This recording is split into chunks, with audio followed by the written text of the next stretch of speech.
Press release on the situation following the ceasefire agreement from 6 a.m. on the 24th of January to 6 a.m. on the 25th of January 2026. The Ministry of Interior of the Royal Government of Cambodia hereby informed the national and international community that the aggressive act committed by the Thai side against Cambodia's sovereignty and territorial integrity have caused impact and damage in 7 provinces, namely Previhir, Udon Minchai, Bati Minchai, Badambong, Posat, Koh and Siem Reap. As of the period from 6 a.m. on the 24th of January to 6 a.m. on the 25th of January 2026, the overall situation is as follows. First, situation of displaced person. An additional 1,502 displaced persons returned to their home. Therefore, approximately 530,000 people, equivalent to about 82% of the total of more than 640 displaced persons, have reintegrated into their communities. As a result, there are 115,277 displaced persons, including 60,651 women and 38,230 children remaining in displacement camps. Second, the resumption and continued suspensions of essential public services. In Udon Minchai Province, 246 schools, 34 hospital or health centers, 1 provincial administrations, 33 provincial departments, 5 district administrations, 10 competent enforcement units at municipal and district level, 20 commune circuit administrations, and 24 police stations have resumed operations, while 14 schools and 7 hospital or health centers remain temporarily closed. In Bati Minchai Province, public service institutions at the provincial, municipal districts, and commune circuit levels have resumed operations, while 5 schools and 1 hospital or health center remain temporarily closed.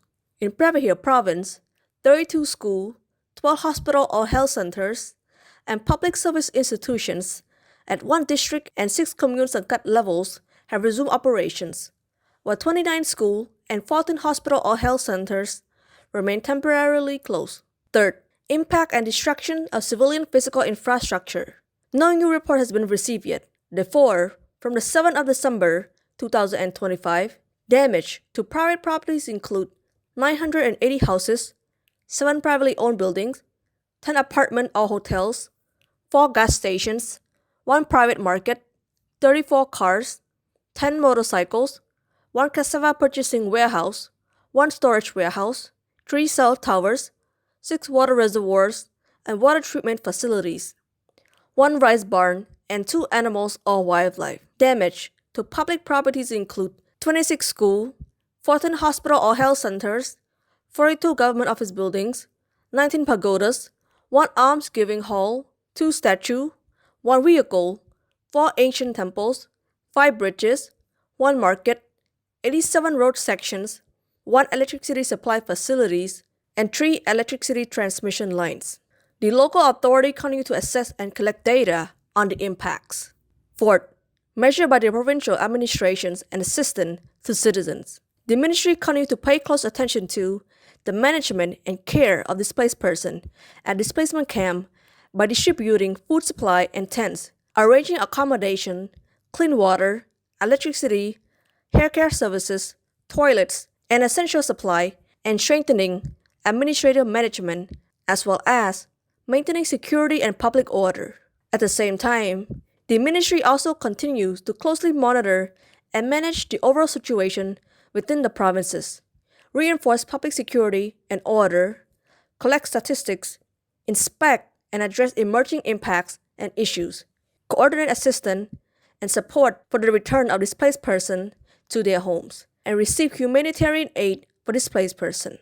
Overall, the Ministry of Interior of the Royal Government of Cambodia has been paying close attention to and monitoring developments on the frontline on an ongoing basis, working in close coordination with the Royal Cambodian Armed Forces to safeguard sovereignty and the lawful territorial integrity of the nation.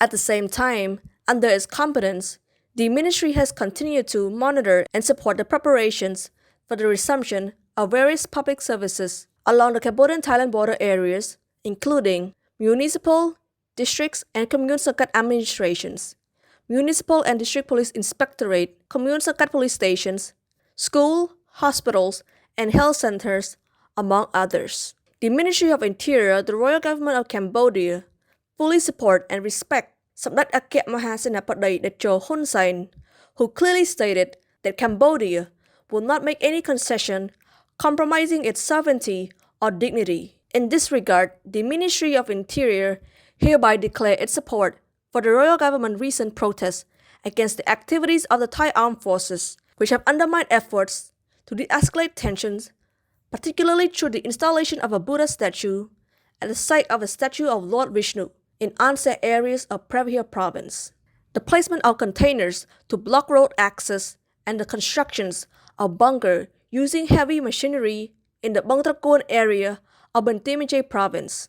We once again urge and encourage the Thai side to fully and in good faith implement all the provisions of the joint statement of the 3rd Special General Border Committee meeting of 27 December 2025 and relevant agreement in strict adherence to the principle of international law, under which it is well understood by the Thai side that border must not be altered by force.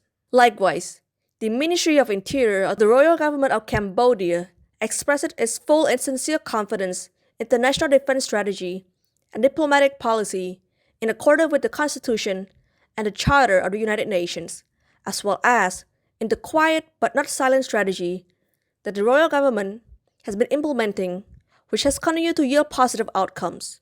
This effort aims to ensure long-term peace and to firmly safeguard Cambodia's sovereignty and territorial integrity. The most important contribution of our fellow citizens at this time, as Samdech Mahabawat Thapadai Honmanait has already emphasized, is that the key priority of our nation at this time is to transform the hardship facing the country and the steadfast determination of every Cambodian today into a strong force of national resilience and a sacred national objective, namely unity and solidarity as one, in order to protect our beloved motherland and to strengthen the Khmer nation in accordance with the sacred aspirations of all Cambodians. In this regard, it is imperative that we unite in solidarity with a shared national commitment to strengthen national potential across all sectors and to eliminate all forms of inactions within our society that weaken the nations. Therefore, in this most critical period, the Ministry of Interior of the Royal Government of Cambodia calls upon fellow citizens to continue standing united in solidarity, grounded in one enduring Khmer national spirit, and to avoid falling victim to the political agenda of extremist opposition groups that are spreading false information, undermining national unity, and causing harm to their national vital interests. Phnom Penh, 25 of January 2026. Thank you.